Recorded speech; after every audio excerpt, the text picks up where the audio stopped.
Você já sentiu que todo mundo à sua volta parece ser mais competente do que você? Como se, a qualquer momento, fossem descobrir que você é uma fraude, ou que falta competência para tentar algo novo. E aí, você acaba desistindo antes mesmo de começar. Se isso soa familiar, talvez você esteja lidando com a síndrome do impostor. Seja muito bem-vindo ao canal O Caminhante. Se você clicou nesse vídeo, é porque sabe que essa conversa é importante. E deixa eu te contar uma coisa, você está no lugar certo. A síndrome do impostor nasce de padrões de comparação, pressões externas e, muitas vezes, da crença de que precisamos ser perfeitos o tempo todo. Afinal, nas redes sociais parece que todo mundo está vivendo uma vida impecável, o que só aumenta a nossa sensação de inadequação. A síndrome do impostor é uma doença? O mais importante é entender que a síndrome do impostor não é uma doença. Ela não aparece em diagnósticos médicos. Na verdade, trata-se de um conjunto de pensamentos e sentimentos de autossabotagem que, por incrível que pareça, afetam pessoas de todas as idades, profissões e até mesmo pessoas que admiramos. Isso pode se manifestar em comportamentos como procrastinação, abandonar projetos pela metade ou simplesmente recusar oportunidades. O mais triste é que, ao se sabotar, a pessoa acaba reforçando suas próprias crenças de incapacidade. Mas como a síndrome do impostor se manifesta? A síndrome do impostor é traiçoeira porque pode se disfarçar em comportamentos que, à primeira vista, parecem normais ou até comuns. No entanto, quando analisamos mais de perto, percebemos o quanto essas manifestações podem impactar profundamente o dia a dia e as escolhas das pessoas. Agora vamos explorar cada uma delas. Dificuldade em aceitar elogios. Você já recebeu um elogio e, em vez de sentir orgulho, ficou desconfortável? Quem sofre da síndrome do impostor costuma desmerecer seus próprios méritos. É como se o sucesso nunca fosse fruto de sua competência. Por exemplo, imagine alguém que entrega um projeto incrível no trabalho e recebe aplausos. Em vez de comemorar, essa pessoa pensa: se eles soubessem o quanto eu errei no começo, ou foi só porque eu tive ajuda, não fiz nada de especial. Essa negação constante dos próprios feitos pode minar a autoestima com o tempo. Aceitar elogios, algo que parece tão simples, para quem vive com a síndrome carrega um peso enorme. Essa dificuldade vem, muitas vezes, de uma cobrança interna, martelando constantemente na mente. É bem provável que essa pessoa tenha crescido em um ambiente cheio de comparações e cobranças, onde seus feitos não eram reconhecidos ou elogiados. Sabe aquela frase: fulano não fez mais do que sua obrigação? Agora imagine isso sendo aplicado a tudo na sua vida, desde a infância. Com o tempo, essa visão distorcida faz com que os próprios feitos sejam vistos como mero acaso, e os elogios, em vez de trazerem alegria, provocam uma sensação estranha, um vazio. Medo constante de ser descoberto.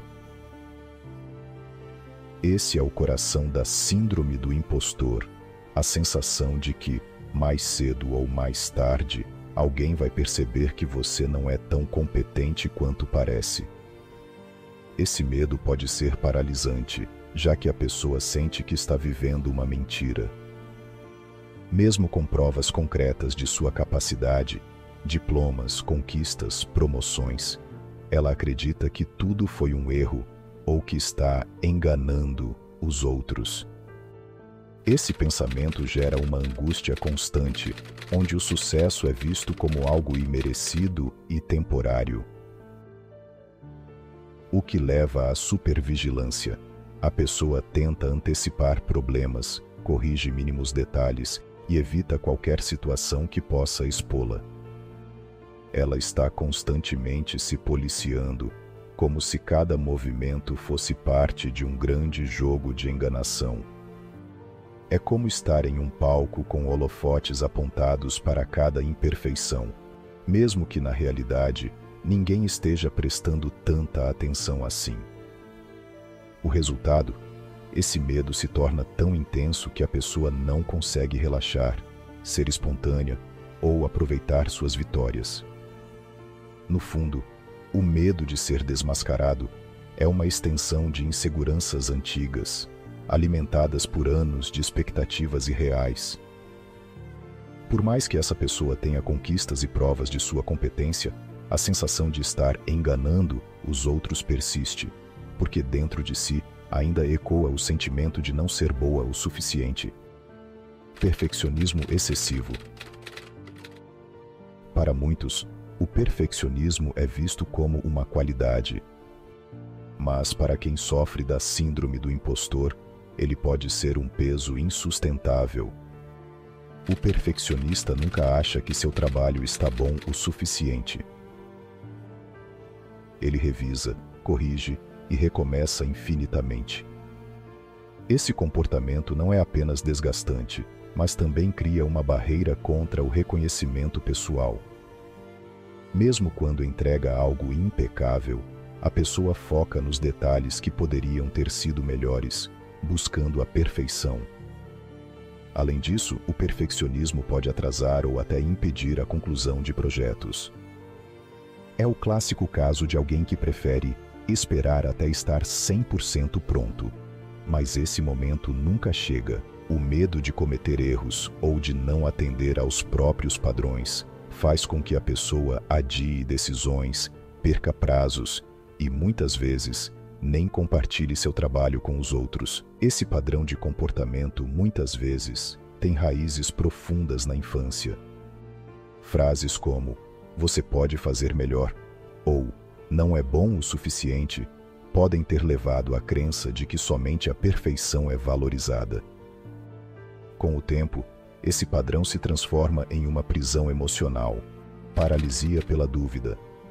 Talvez o aspecto mais impactante da síndrome do impostor seja a paralisia pela dúvida. Isso acontece quando a pessoa não consegue avançar, consumida pelo medo de não ser suficiente. Imagine alguém que encontra a vaga de emprego perfeita, mas desiste de se candidatar por achar que não cumpre todos os requisitos. Ou alguém que sonha em abrir um negócio, mas nunca tira o plano do papel porque pensa: e se der errado? Essa dúvida constante bloqueia o crescimento pessoal e profissional, criando um ciclo vicioso. A pessoa não tenta, sente-se inadequada por não ter tentado e reforça a crença de que não é capaz. Essa paralisia geralmente tem origem em um medo profundo de falhar, muitas vezes enraizado na infância. Crescer em um ambiente onde erros eram sempre punidos ensina a temer as consequências das falhas. Com o tempo, a pessoa começa a evitar situações de risco, mesmo que sejam essenciais para o seu desenvolvimento. Isso gera uma constante sensação de insegurança e resulta na paralisia pela dúvida. Cada uma dessas manifestações é como uma peça de um quebra-cabeça que forma a síndrome do impostor. Sozinhas podem parecer inofensivas, mas juntas criam um cenário de autossabotagem e sofrimento emocional. Vamos aprofundar mais um pouco. A síndrome do impostor começou a ser estudada nos anos 1970. Foi nessa época que duas psicólogas, Pauline Clance e Suzanne Imes, identificaram um padrão intrigante. Mesmo pessoas com grandes conquistas e carreiras brilhantes insistiam em dizer que seu sucesso era pura sorte. Em suas pesquisas, Clance e Imes entrevistaram diversas mulheres com ótimos empregos, formações acadêmicas de destaque e uma lista de conquistas invejáveis. Mas quase todas acreditavam que mais cedo ou mais tarde seriam desmascaradas, como se usassem uma máscara de competência que escondia sua suposta inadequação. A sensação era constante. Por mais que tivessem provas concretas de sua capacidade, elas temiam que alguém descobrisse que, na verdade, não eram tão boas quanto pareciam. Síndrome do impostor para a psicologia e psicanálise. Quando olhamos para a síndrome do impostor através da psicologia, ela reflete as inseguranças acumuladas ao longo da vida. Não se trata de quem você realmente é, mas de como você se enxerga, uma visão muitas vezes distorcida por experiências do passado. Pense em situações da infância, ouvir que nunca era bom o suficiente ou ser constantemente comparado a outras pessoas. Essas vivências podem plantar a ideia de que, por mais que você conquiste, nunca será suficiente. A psicologia mostra que essas crenças moldam nossa autoestima, criando uma batalha interna onde reconhecer nossas capacidades parece algo inalcançável. A visão psicanalítica sugere que a síndrome do impostor está conectada ao nosso superego, aquela voz crítica que fica nos dizendo o que é certo e errado. Já na psicanálise, a síndrome do impostor está ligada ao nosso superego, aquela voz interna crítica que dita o que é certo ou errado. Essa voz, muitas vezes implacável, exige perfeição e nunca aceita falhas. É como carregar um juiz interno que aponta erros, mas ignora conquistas. Esse julgamento interno muitas vezes reflete figuras importantes do passado, pais, professores ou outras autoridades que moldaram nossa visão de mundo. É como se uma parte de nós estivesse constantemente tentando provar algo, mesmo quando não há necessidade. A desconexão entre o que fazemos e como nos sentimos em relação a isso é o que alimenta a sensação de ser um impostor. Tanto a psicologia quanto a psicanálise concordam em um ponto essencial. A síndrome do impostor é uma questão de percepção, não de realidade. O individualismo versus o aumento de pessoas com síndrome do impostor. O individualismo está diretamente ligado à cultura da produtividade. Não basta ser bom, é preciso ser excelente o tempo todo.